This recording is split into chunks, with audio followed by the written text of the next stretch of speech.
Pada video kali ini kita akan membahas soal UAS 2022 mata kuliah Logika dan Himpunan. Diharapkan sebelum melihat pembahasan ini Anda sudah membaca dan mempelajari materinya. Silakan lompat ke soal-soal yang perlu dibahas pada timestamp di bawah deskripsi video ini. Selamat belajar dan selamat menikmati. Soal nomor 1 A. Dari premis yang diberikan, tentukan kesimpulan-kesimpulan yang dapat diambil.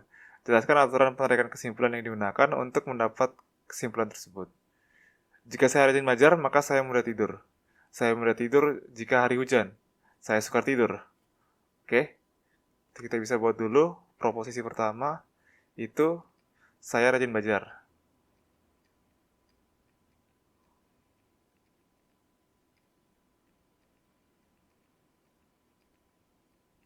Lalu proposisi kedua, itu saya mudah tidur.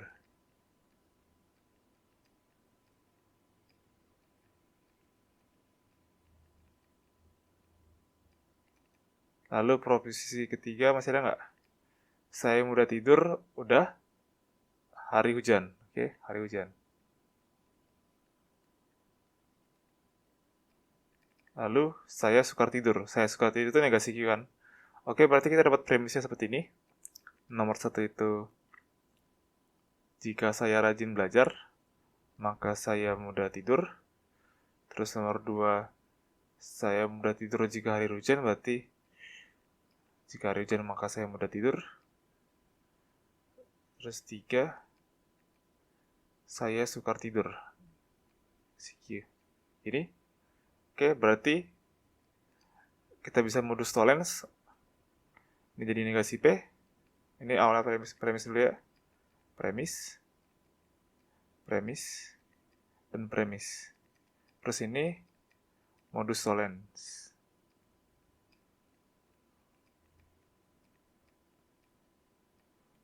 Dari 1 dan 3. Terus yang ini jadi negasi R ya. Modus tollens juga dari 2 dan 3. Berarti kesimpulannya kita bisa buat lagi. Kesimpulannya bisa kita buat negasi P dan negasi R. Ini pakai konjungsi.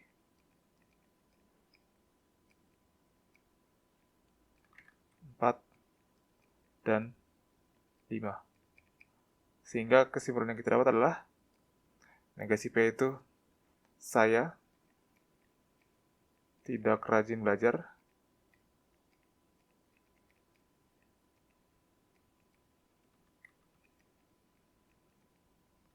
dan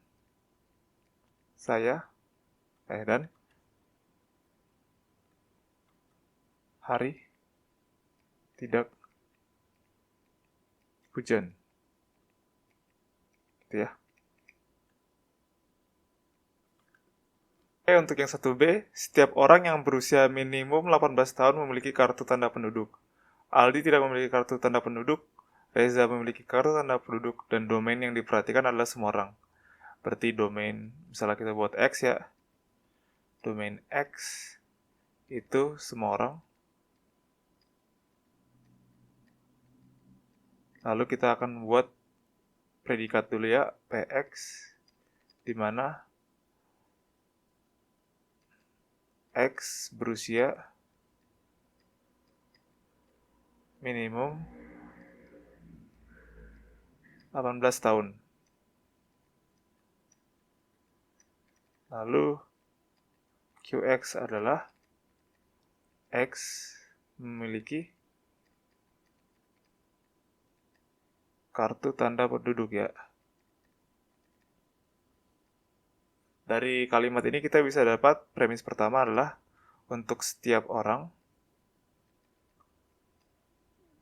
jika dia berusia minimum 18 tahun, maka dia memiliki kartu tanda penduduk. Oke, nomor 2, premisnya adalah Aldi tidak memiliki kartu tanda penduduk. Berarti tidak memiliki berarti negasi ya. Q dari Aldi. Lalu Reza memiliki kartu tanda penduduk. Berarti Q Reza. Nah, ini semua premis.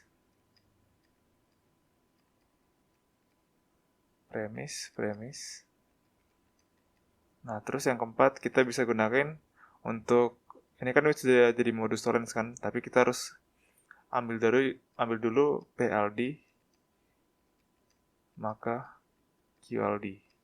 Kan? Ini adalah universal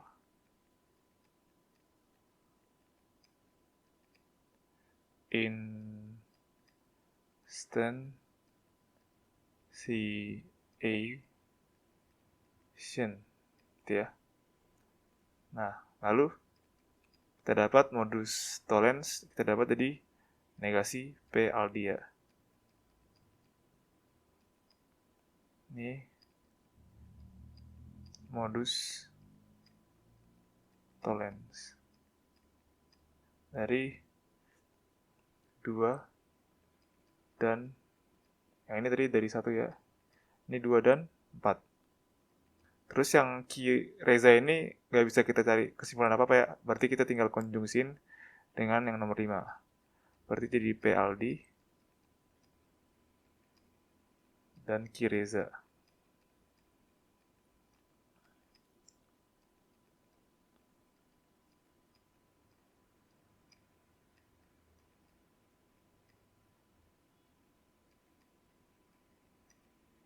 Sehingga kesimpulannya adalah Aldi tidak berusia minimum 18 tahun dan Reza memiliki kartu tanda penduduk. Oke, terus aturan penerikan kesimpulannya seperti ini. Soal nomor 2. Misalkan diketahui argumen sebagai berikut. Setiap orang yang tinggal di Jakarta, rumahnya berjarak maksimum 30 km dari Universitas Indonesia. Seseorang tinggal di Jakarta namun belum pernah melihat Universitas Indonesia. Oleh sebab itu, ada orang yang rumahnya berjarak maksimum 30 km dari Universitas Indonesia namun belum pernah melihat Universitas Indonesia. Jelaskan aturan kesimpulan yang digunakan.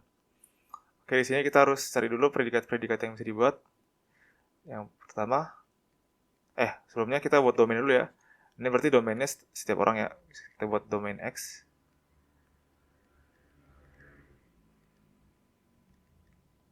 Setiap orang. Lalu untuk orang tersebut, kita bisa buat predikat X tinggal di Jakarta.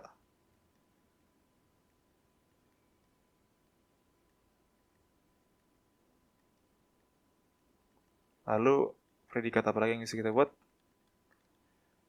Ini ya, rumah X berjarak 30 km dari Universitas Indonesia. Terus satu lagi, X belum pernah melihat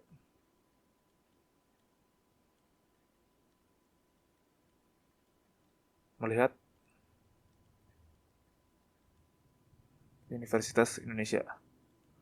Oke, sekarang kita bisa tulis. Yang pertama itu setiap orang yang tinggal di Jakarta, rumahnya berjarak berarti untuk setiap orang, oke. Yang rumahnya yang tinggal di Jakarta, berarti jika dia tinggal di Jakarta, maka rumahnya berjarak maksimum 30 km, berarti maka QX, seperti ini kan. Nah, yang kedua, seseorang tinggal di Jakarta namun belum pernah melihat Universitas Indonesia.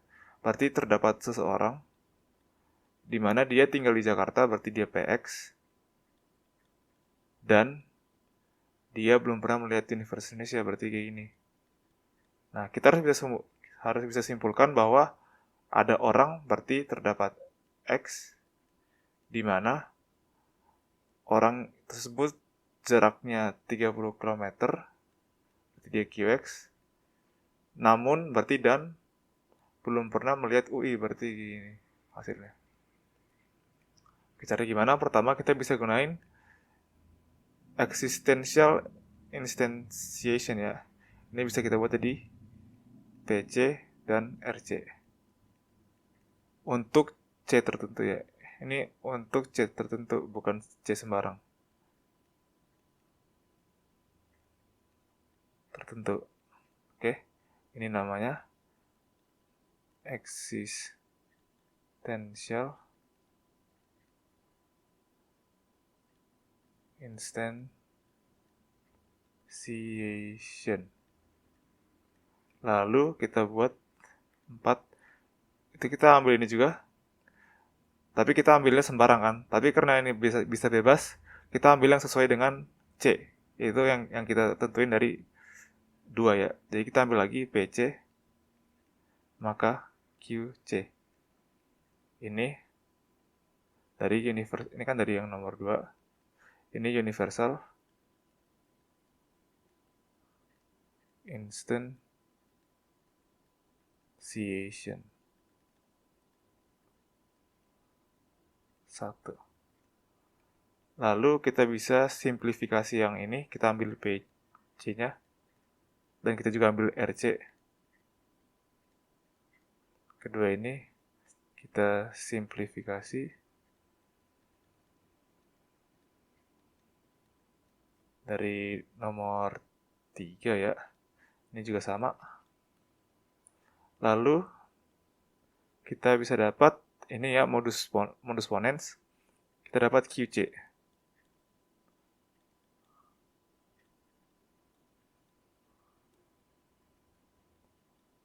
Ponens dari 4 dan 5. Nah, lalu kita bisa buat lagi di sini lanjutannya. Habis ini kita buat 8, yaitu ini ya R dan Q ya. Berarti QC dan RC. Nah, ini berarti konjungsi ya. Konjungsi dari 6 dan 7. Lalu yang terakhir, kesimpulannya adalah, ini kan C-nya kan tertentu ya tadi, bukan sembarang, berarti kita bisa buat kembali jadi terdapat X di mana QX dan RX. Ini pakai existential general decision. Berarti udah kita dapat ya ini tadi. Kita dapat. Sehingga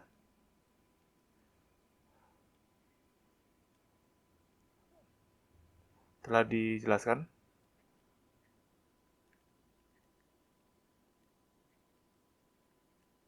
aturan penarikan kesimpulan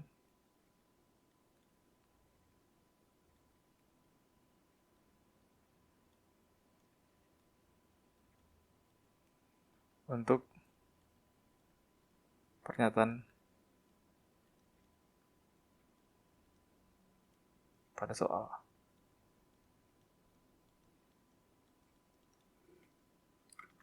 Soal nomor 3, misalkan ini ada 3 himpunan ya, A, B, dan C dengan penjelasan seperti ini.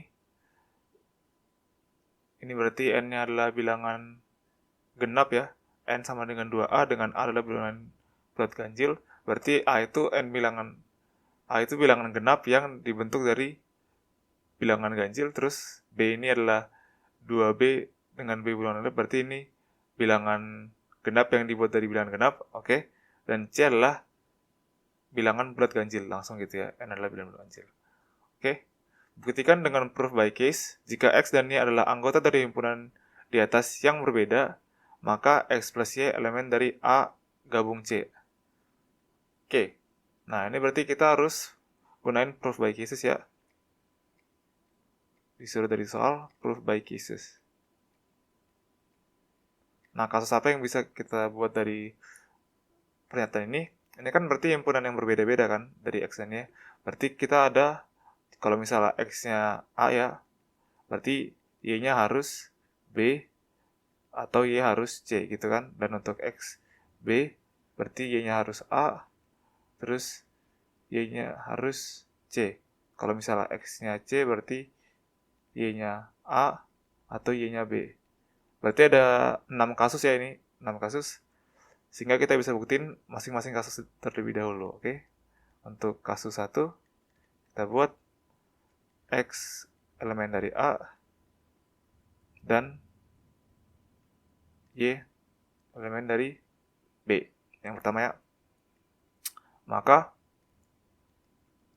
karena dia elemen dari A, berarti X sama dengan 2A, di mana A itu bilangan bulat ganjil. Berarti A sama dengan 2K plus 1, terus K adalah bilangan bulat gitu ya. Terus Y sama dengan, berarti Y elemen B, berarti Y sama dengan 2B, di mana B adalah bilangan genap. Berarti B sama dengan, kita misalkan 2M ya. Terus M elemen dari yang ini. Nah, sehingga X plus Y sama dengan 2A plus 2B kan? Berarti ini sama dengan 2A plus B. Sama dengan A-nya 2K plus 1, B-nya 2M plus 1. 2M doang. Berarti ini 2K plus 2M plus 1. Ini ya. Terus ini bisa kita ubah jadi 2K plus M plus 1. Gini ya. Ya, nah, karena perhatikan, karena K plus M sama dengan, K plus M ini bilangan bulat ya, bilangan bulat sama bilangan bulat sama dengan bilangan bulat, maka 2K plus M plus 1 ini adalah himpunan bilangan A. Karena ini adalah ganjil, terus ini 2 dikali ganjil, ya kan? A itu ganjil gitu. Sehingga dari sini kesimpulannya X plus Y elemen A. Dan juga X plus Y elemen dari A gabung C. Lanjut untuk kasus 2. Itu adalah X elemen A dan Y elemen C. Itu ya. Untuk ini, kita berarti maka X sama dengan 2A lagi. Untuk A-nya sama dengan 2K plus 1. Terus K-nya bilangan bulat. Terus X-nya, terus Y-nya sama dengan C. C itu ganjil ya, berarti langsung 2, misalnya M plus 1. Dimana M bilangan bulat. Sehingga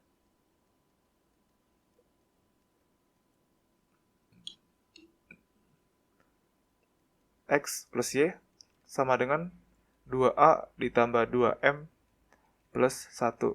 Berarti ini sama dengan, ini 2 dikali 2K plus 1 berarti jadi 4 ya.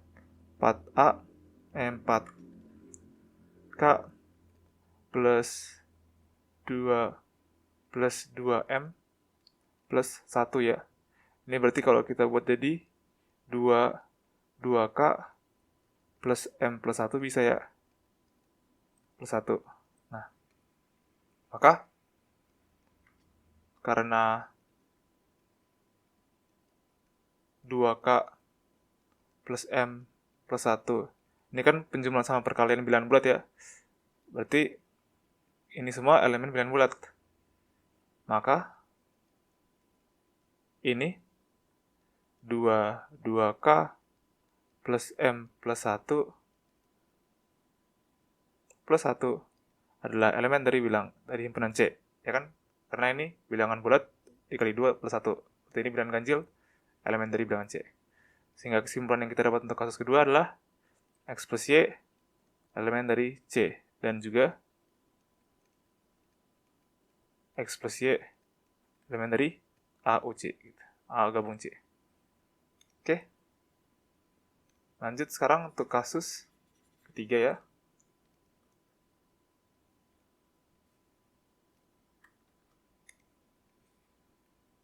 Oke, untuk kasus ketiga.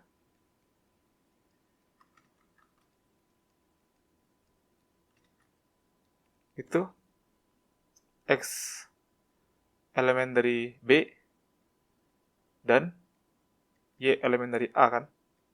Nah, tapi kan ini kan kasusnya sama kayak ini kan. Karena ntar pada ujungnya kita bakal menjumlahkan. Jadi cuman tukar sifat komutatif pada penjumlahan kan berlaku. Jadi ini bisa digunakan dengan WLOG dari kasus pertama ya. Karena pembuktiannya sama persis, cuman beda di posisinya aja. Lanjut, case 4. Yaitu untuk X elemen dari B dan Y elemen dari C. Ini kan belum ada, berarti maka kita punya X sama dengan 2B, di mana B sama dengan bilangan genap ya, berarti 2K, K-nya. Nah, terus Y sama dengan elemen C, berarti kita buat dia 2M plus 1. M-nya bilangan bulat. Sehingga X plus Y sama dengan X-nya 2B, B-nya 2K, berarti 4K ya. 4K plus 2M plus 1 ya. Nah, ini berarti sama dengan 2K plus M plus 1 ya. Nah, karena 2K plus M ini bilangan bulat ya, perkalian dan penjumlahan bilangan bulat, maka 2K plus M plus 1 ini bilangan elemen dari himpunan C ya, karena C bilangan ganjil. Ini bilangan bulat, dikali 2 tambah 1 itu bilangan ganjil. Berarti kesimpulannya, X plus Y elemen C dan juga X plus Y elemen dari A, U, C. Oke, udah. Sekarang case kelima, itu untuk X elemen dari C dan Y elemen A. Ini WLOG ya. WLOG dari kasus kedua. Ya kan? Sama nih, cuman tukar doang. Terus kasus 5, kasus ke-6 itu untuk X elemen C dan Y elemen B ya. Ini berarti WLOG juga. WLOG kasus 4. Berarti sudah terbukti ya untuk semua kasus. Terbukti dengan proof by cases. Kan ini sudah terbukti untuk kelas 1, 2, 3 dari WLOG, 4 udah, 5 WLOG, 6 WLOG. Terbukti. Soal nomor 4, gunakan metode pembuktian kontradiksi untuk membuktikan pernyataan berikut. Tidak ada bilangan bulat A dan B yang memenuhi 2A plus 4B sama dengan 1. Oke, ini kita coba buat dulu jadi proposisi ya. Misalnya kita buat P itu A bilangan bulat. Oke. Terus Q itu B bilangan bulat. Atau ini kayaknya lebih cocok predikat ya. Oke, bisa kita buat P X, di mana X bilangan bulat.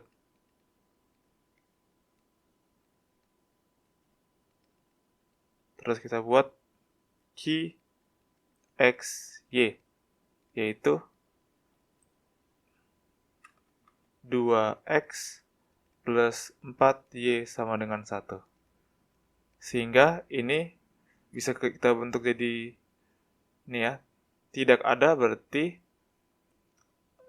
tidak terdapat X dan Y di mana X bilangan bulat dan Y bilangan bulat dan 2X plus Y sama dengan 1. Sama kan? Kita cuma ubah X-nya sama A, terus Y-nya sama B gitu kan. Oke, kita harus buktiin ini dengan kontradiksi. Berarti kita asumsikan terbalik ya, berarti asumsikan negasi ini X negasi Y PX dan PY dan Q X, Y. Nah, ini kan negasi ganda ya, berarti kita asumsikannya seperti ini. Terdapat X, terdapat Y, di mana PX dan PY dan Q, X, Y. Oke, berarti dari sini kita dapat asumsi bahwa X bulat, Y bulat, terus memenuhi persamaan 2X plus 4Y sama dengan 1. Nah, perhatikan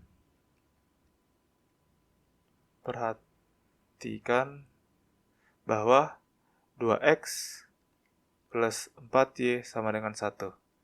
Berarti 2X sama dengan 1 min 4Y. Berarti X sama dengan 1 min 4Y per 2. Itu kan? Atau setengah min 2Y. Nah, karena setengah min 2Y bukan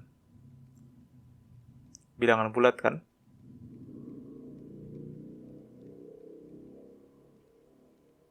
Maka X bukan bilangan bulat.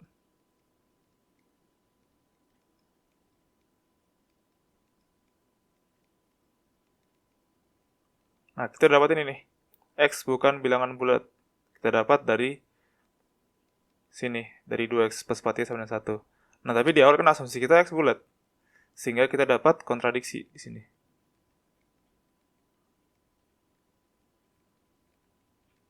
Nah, maka kesimpulannya telah dibuktikan.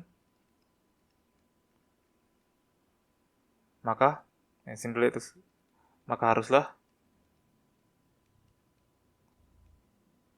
haruslah ini ya, terdapat X, terdapat Y, sehingga PX dan PY dan ini negasi ya, tidak terdapat justru.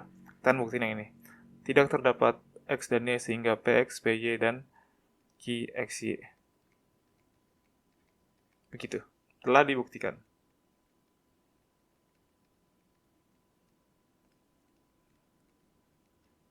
Dengan kontradiksi.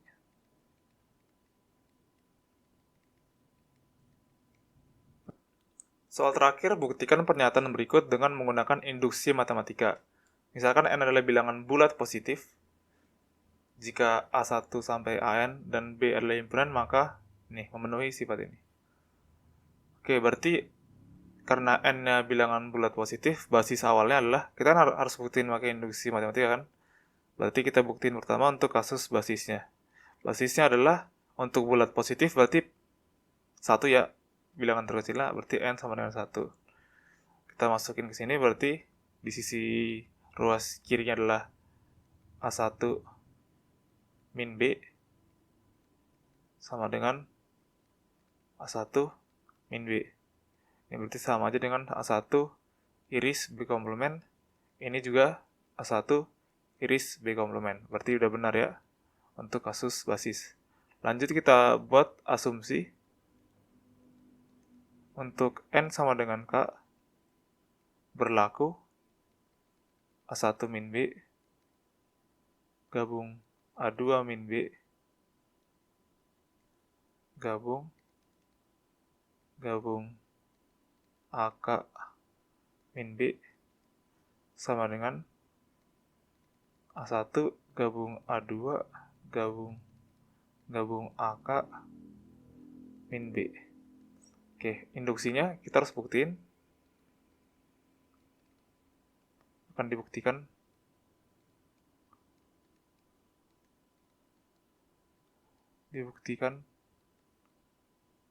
berlaku untuk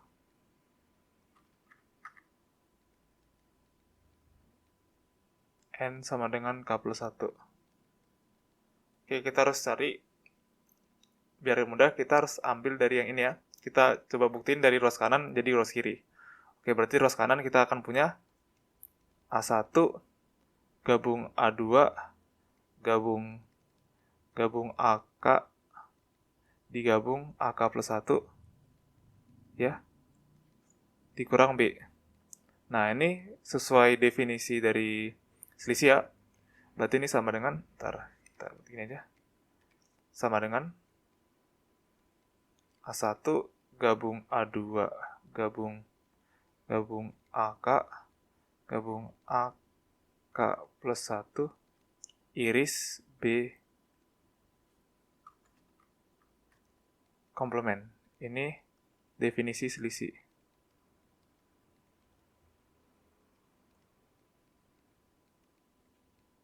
Lanjut kita buat ini, kita gabung ya, A1 A2 sampai AK. Kita gabung, terus kita pisah dengan AK plus 1.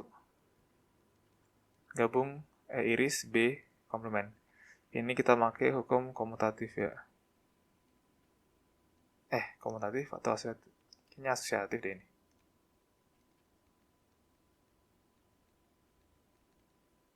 Atau komutatif, sama aja lah. Pokoknya yang buat ini ada kurungnya ya. Nah, lanjut. Kita buat lagi sama dengan, di sini kita udah bisa buat distribusi ya. Jadi kan ini adalah U dari himpunan, terus ini irisan, gabungan irisan, berarti jadi distribusi. Ini sama dengan A1 gabung A2 gabung AK iris B komplement. Oke. Digabung dengan AK plus 1 iris B komplement. Ini pakai distribusi. Oke, lalu ini pakai asumsi ya. Ini bisa diganti jadi asumsi. Tapi kita buat ini dulu ya, definisinya dulu. Ya, kita ubah dulu definisinya. Kan ini kan masih iris ya. Jadi A1 gabung A2 gabung titik-titik gabung AK min B digabung AK plus 1 min B juga. Kan ini pakai definisi selisih.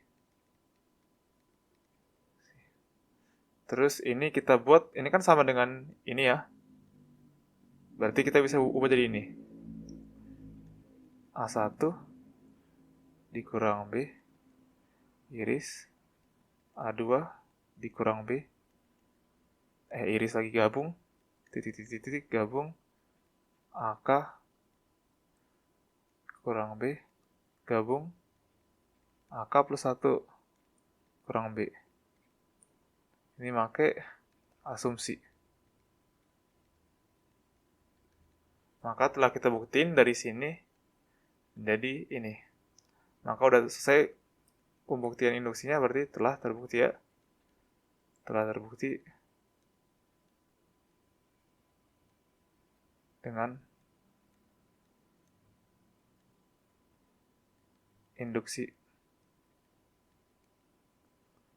matematika.